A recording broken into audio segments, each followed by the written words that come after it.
नमस्कार दर्शक बंधु मु लेस्टक रे आपण मानक स्वागत जनाउछि। हाय फ्रेंड्स, एबे एबे राज्यर आउटसोर्सिंग कर्मचारी मानक पई आछि गुटे बहुत बड़ खबर। चलंतु कोन रहिछि बड़ खबरटी नजर पकाइबा।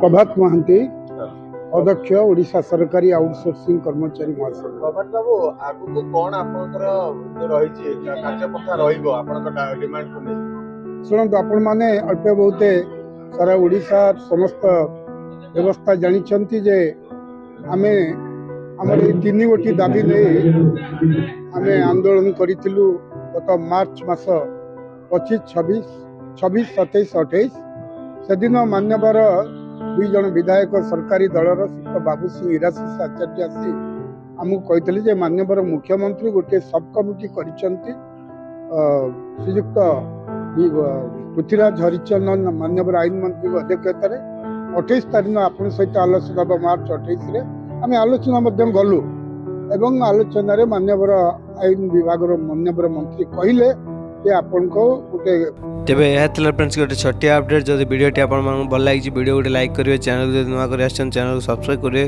एवं पाखरे थिया बेल आइकन रे क्लिक करिवे जा द्वारा हमर एई बेले लेटेस्ट अपडेट सर्वप्रथम पाइ परिवे। धन्यवाद। जे कोनोसी डाउट अछि कमेंट सेक्शन रे पचारंतु।